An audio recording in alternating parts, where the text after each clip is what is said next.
All right, my name is Bob Coughlin. I'm going to be moderating this panel, and I'm very excited because, ladies and gentlemen, this is the reason we all do what we do.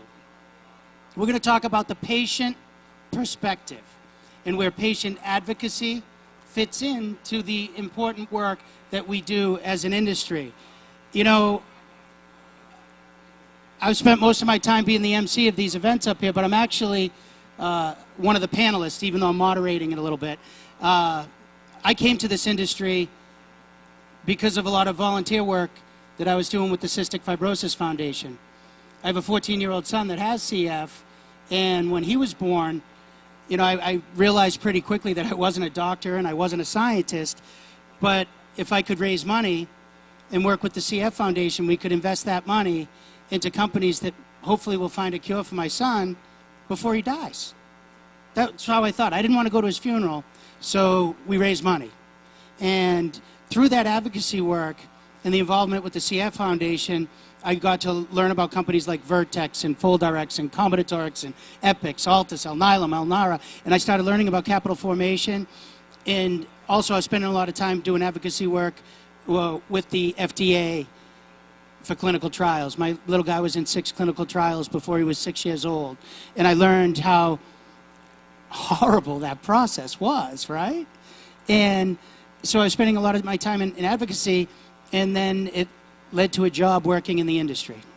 And it's been awesome. So a few people that wonder why I get so passionate and headstrong sometimes on these issues, it's because people like this are counting on us. So we're going to have that discussion. And with me, I have Lois Perry and Linda Rubenstein. Rubenstein or Rubenstein? Okay. Coughlin, Coughlin, it's all the same. I answered all of it too. Well, I'm going to call you Linda and Lois. How's that? And these two wonderful, special women have decided to come here and tell their story and talk about their life story so we can all get a better understanding of how we may be able to do things better, or at least the level of importance of the work that we do.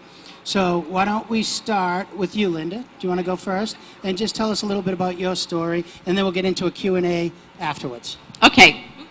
Yikes. You got a good voice. That scared me a little bit.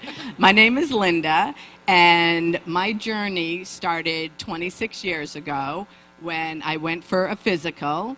And at the physical, when I thought I was feeling fine, my doctor noticed that my spleen was enlarged and my platelets were low and I was anemic. So this was the beginning of a journey of trying to figure out what I had. And at first, she thought maybe I was taking too much Advil because I exercised a lot. So she told me to stop taking the Advil, and that didn't do it. And then she decided she was going to do an AIDS test, which was very exciting to see how that was, and that was negative. And then it started with, she wanted to do a test for me for leukemia. And back then, we didn't have computers. So I had my little medical journal, and I would see, okay, leukemia, and I'd go home and read it and cry, and then I'd get the results, and it would be, nope, that's not what it is. Phew. And then I went and she said, lupus, you definitely have lupus. And then I really cried. And she said, we have one more test to do. And that also was negative. So after little Sherlock Holmes moments for a year, she decided she had to send me to a specialist. So I went to a hematologist. And thank goodness for me, the hematologist specialized in Gaucher disease. So when she heard my symptoms, my background, that was one of the first tests that they did on me. And I had a bone marrow test, and I got the news on a Friday afternoon. I had a message on my machine, and it said, great news, we figured out what it is. It's Gaucher disease. I was like, great. And so I went to my little medical journal, and there was nothing. And I know a lot of people in the medical field, and I called everyone, and no one had ever heard of it. So it was quite an exciting weekend. But when I went back, they explained what it was, and the medicine that a company, they said, called Genzyme was making had just become available, and they were starting me on it immediately.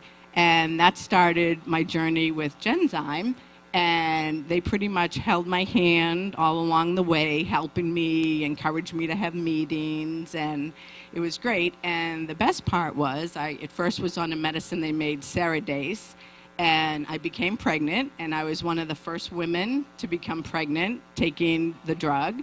And they took me off it for three months, and then I went crashing down, and they had to put me right back on it again. And so it just was, the medicine made all the difference to me. Is that? Okay. So that's me. How old's your child now?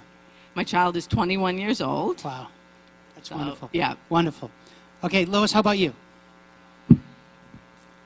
Let's see. I had a history of swelling when I was small, but we never compared what it was for. My dad actually died when he was 26 years old from asphyxiation in his throat. So when I started swelling when I was 4 and 5 years old, we kind of figured it might be something similar, but we didn't know what it was. I was actually really sick one day, and I went to the allergist. They did all the typical scratch tests, and nothing came up. So they said, this is a very rare thing, but since your dad died so young, let's test this. This was in 1973. Sure enough, the test came back, and they said, you have hereditary angioedema, which is a C1 inhibitor deficiency. At the time, there was no therapy, so they basically said, good luck, pretty much. I went from San Francisco to LA to multiple doctors. One time I had my throat swell severely, and I ended up in the hospital. An intern came in, and he said, would you like to go, do you have HAE? And I said, yes. He says, would you like to go to Washington? I'm from California. Washington is state. It ended up being Washington, D.C. at the NIH. So I was part of a clinical trial back in the 70s for danazol, which is an anabolic steroid. And that, if anyone is familiar with that, is very bad for women. And it's what football and basketball players get kicked off the team for. I was on multiple different types of steroids for over 30 years. In 2004, I ended up having a heart attack with 3 stents due to the steroid issue. And so basically they took me cold turkey off any therapy that I ever had. Once that happened, I was able to luckily get connected with the FDA for personal importation, and I imported a C1 inhibitor replacement that had been available in Europe for over 30 years. Along comes Shire, and they started a Sunrise trial in 2006, and I was able to get into that. The difference is night and day between being sick every 3 to 5 days with either severe abdominals, similar to acute abdomen, and hands, feet, face, to literally nothing. Yes, it's an IV twice a week, but the difference is amazing. Since then, for the HAE patients, there are now 5 therapies. And for a very ultra-rare disease, we have about 4,500 HAE patients. To have 5 therapies is amazing. And they have currently 3 therapies in clinical trial for both sub-Q and, I believe, pill. So I now work for the HAE Association, and one of the criteria is to either have HAE or be a family member with HAE. So now I'm able to help other patients who have HAE and their family members. And when they ask, a mom especially asks, well, what's going to happen if my child has HAE? Because it is a 50% chance of passing the disease on. I tell them you're going to have a swell baby, no problem. By the time they grow up and start having symptoms, there's going to possibly be a once-a-month shot or a pill or a cure. So life is so different thanks to the companies who make these products available. Just can't begin to explain the difference. I work full-time. I have no limitations. I can do whatever I want whenever I want. So I'm just like anybody else.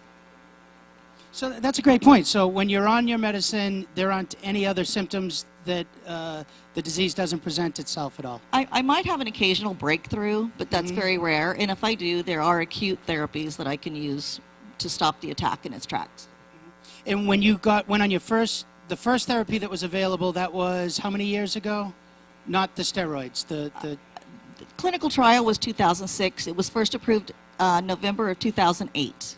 So, and since that time, there were 4 additional therapies added. Correct. For a rare Correct. orphan, ultra-orphan disease, in a sense. So for 50 years, my life was not good. And the last has just been...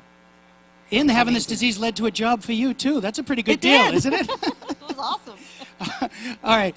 Linda, you talked about the 3 months that you weren't on the therapy. Yes. And was that, it was because you were pregnant? Yes. And how bad did the disease present itself during that period? It was my platelets when they finally had reached 100, which I was like, that's great. And then it went down within 3 months to 50. And I was anemic, and I was feeling really bad, and I was really weak. And I know without having the Ceridase at that time, there was no way I would have been able to sustain the pregnancy.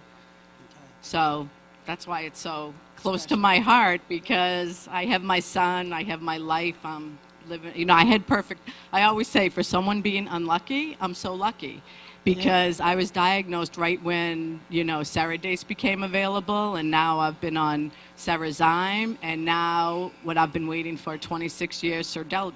You know, now I can take a pill, which is amazing. Are you guys comfortable talking about life expectancy now that you're on therapy? What is your life expectancy now? with I this? think it's 102. Woo! So no. And same for you too, right, Lois? And, well, I used to always say that I wasn't going to die of HAE because I knew what it was. Then I had the heart attack. So now I'm just not going to die at all. I'm just staying around. All right. Access. Have you ever had trouble accessing these drugs? We spend a great deal of time talking about drugs being expensive. You have presidential candidates that talk about it. You have newspapers that write about it. Have you been denied these drugs at all? I Yeah, go ahead. I have never been denied the drug at all, and I've never had a problem. And actually, on the contrary, Genzyme has always helped me be able to get the drug. They've always helped me with my insurance and getting people. And there was one point when I was thinking of moving to another state, and they were like, oh, you may want to stay in Massachusetts. Or they just research. They do a very lot of research. And whenever I need anything, no matter what it is, Genzyme has been there helping me. And how about you, Lois? Yes, unfortunately, before the Affordable Care Act, when I was self-employed, I could not afford life or insurance, let alone medicine. But since then, even when I switched from one company to the HAE Association, we didn't have insurance because all of us have HAE. You can imagine the insurance companies don't like us. So at one point, I was on the patient assistance program where Shire provided me with free access to the medicine until they could help me get the insurance. Now, with the Affordable Care Act, no problem. Oh, that's great. That's good to hear. What made you ladies decide to become advocates? I mean, I know as a CF dad, it's something that I was comfortable with. My wife doesn't like to talk about it as much. I know parents that don't want to be as engaged. What made you guys decide to get out there and talk about it? When I was first diagnosed at NIH, that was when AIDS came out. So when you told them you had a blood deficiency program, they thought you had HIV or AIDS. Since then, they now know it is nothing like that. But because of the stigma we've had for years, I used to lie and say I ate potato chips and I wasn't supposed to. I would blame it on allergies. Now I want to help other patients know that with the therapies, whatever they are, they're going to have a more normal life. So that is the whole key to my educating and working with patients, to show that if you can be just like me. How about you? And for me, because I remember when I was first diagnosed, having a disease that, I mean, practically nobody has, it's very scary. And to read about the disease and how debilitating it is, it's even scarier. And now why I like to talk so much, because I know, like, back then at the time, Bob McInerney was there, and he literally would take me to the doctor and connected me with other patients there, like he'd set up so our infusion time was the same. And I just realized that being with other people really helped me. And so, and also there was a meeting, a Gaucher meeting, and he wanted me to go, and I was like, no, that's okay, I don't want to go. I pictured it being in an auditorium, and he was like, you have to come to this meeting with me. He literally made me go, and I was so happy I did, because instead it was like there was some people from Genzyme there was a doctor, and there was like 3 patients. And just talking to them, it was like, hi, do you have your spleen? Hey, what's your blood count? I mean, have you had a hip replacement? It was like we just met for the first time, and after hello, it was like pure medical that you wouldn't usually talk to people.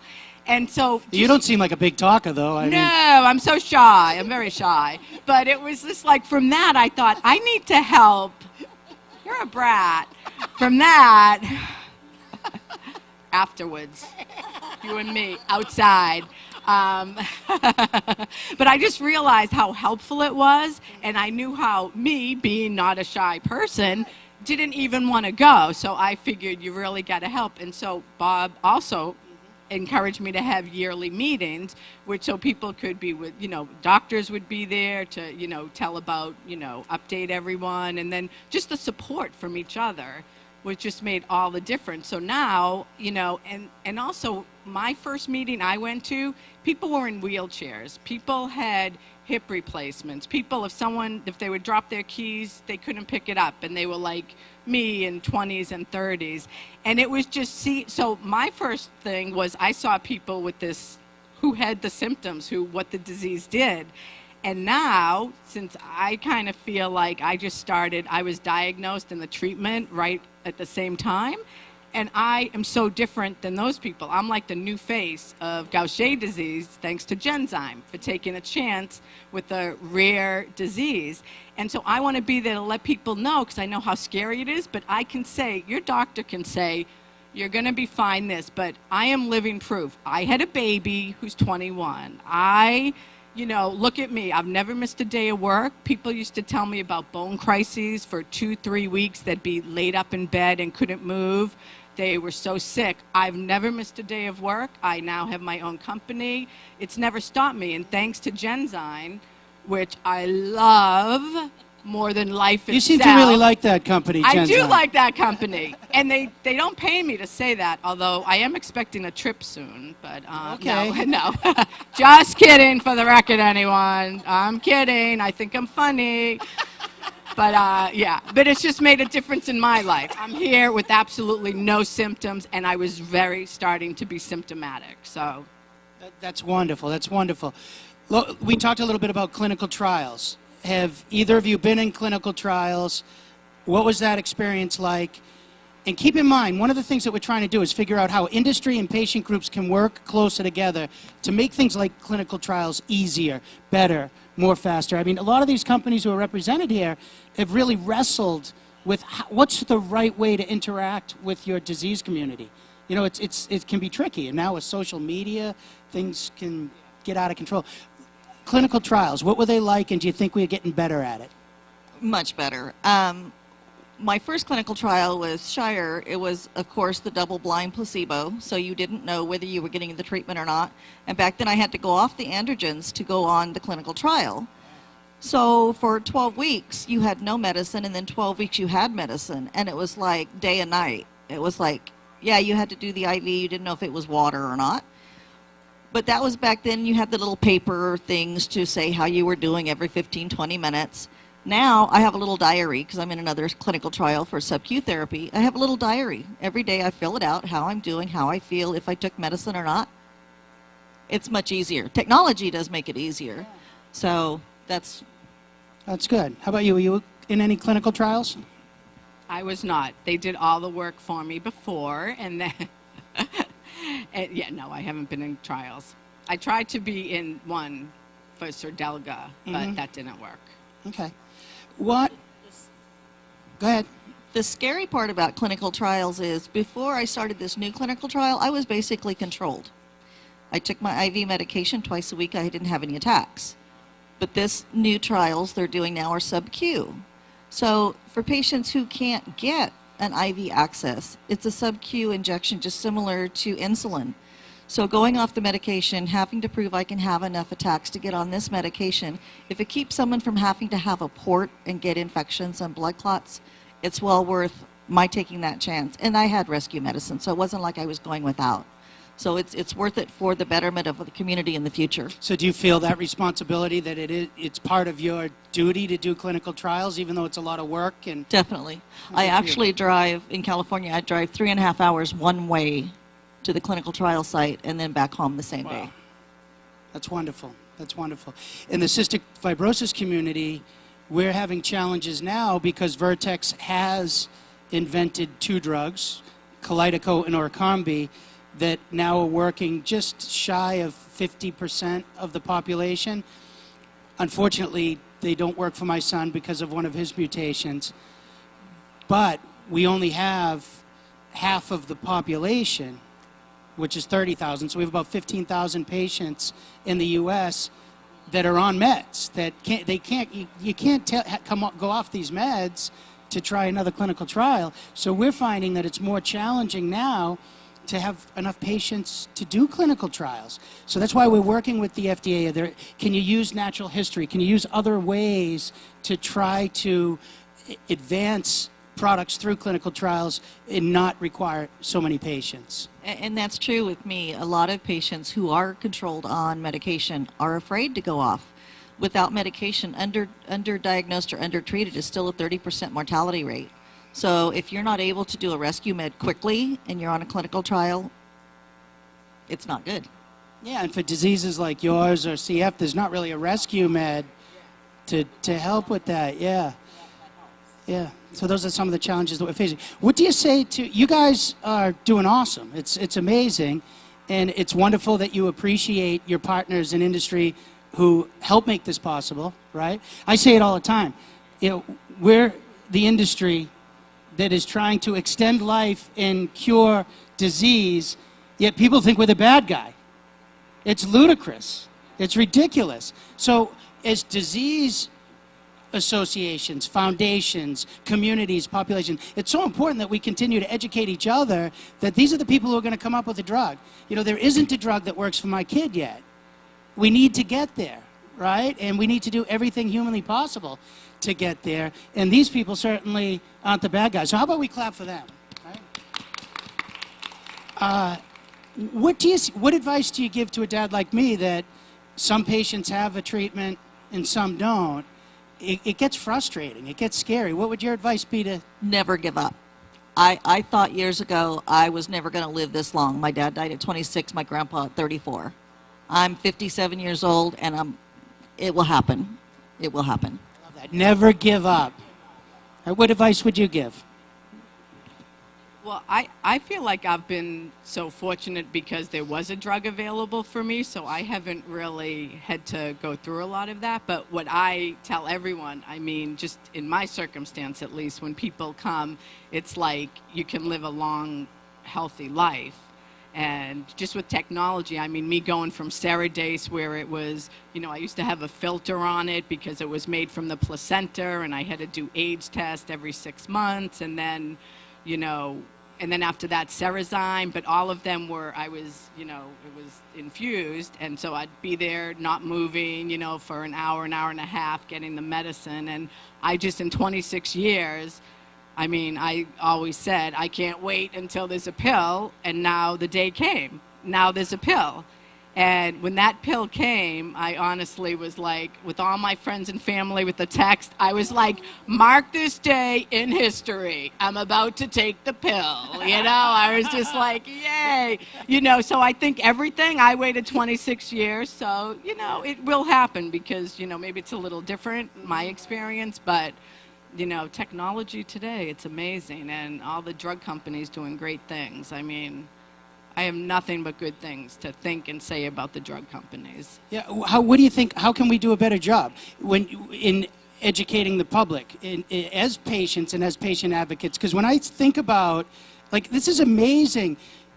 What would it, if you weren't on this so-called expensive medicine, all right? And I'm putting expensive in quotes because that's what they do. Yeah. If you weren't on that, you've never missed a day of work. Never. You own your own business. Right.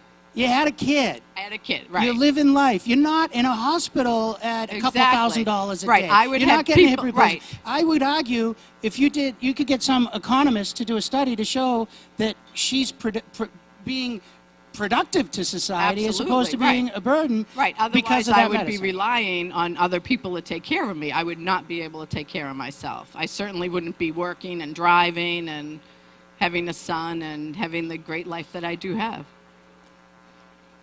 It's amazing. I only wish that the medicine had been available when I was younger. Unfortunately, I was never able to have children. Going off the danazole, because you can't be on danazole to get pregnant, I would be sick and in ICU so much that I finally gave up and had my tubes tied, which is really hard when you're young. So the best advice I give is don't give up, because by the time your son gets married and has children, it may be a non-issue. Absolutely. And that's because of interest in people personally, not just numbers. And you also, there's a special guest in the crowd here. You brought your sister with you, right? I You brought wanna my raise your mom. hand? It's really your mom, but they look like sisters. That's what I said. Any questions from the audience? Yes. The question is, does your son have Gaucher's disease? No, he does not. To have the disease, your mother, which is why it's so rare, your mother and father both need to be carriers. So my ex-husband was not a carrier, so my son is a carrier but can never have the disease. Yeah, it's the same with CF. I'm a carrier and my wife's a carrier, and we both passed it off to my son, the youngest. We've had genetic testing on the other ones. I passed it off to my daughter, the oldest one, but my wife didn't. Neither of us passed it off to the son. So my daughter will have to, you know, if she wants to be more informed about her pregnancy, or I don't think she should get married ever anyway, but if she does, he'll be a lucky guy. He'll be a lucky guy. Yeah. So, you know, and then the CF kids never really procreate, so that's why it stays at around 30,000 patients. But we're going to change that. Any other questions from the audience? That was a good question. Anyone else? Do you guys have any closing remarks or anything that you want to share? Thank you. Thank you. Thank you very much. The theme for this panel, ladies and gentlemen, it's going to be #NeverGiveUp. Thank you very much.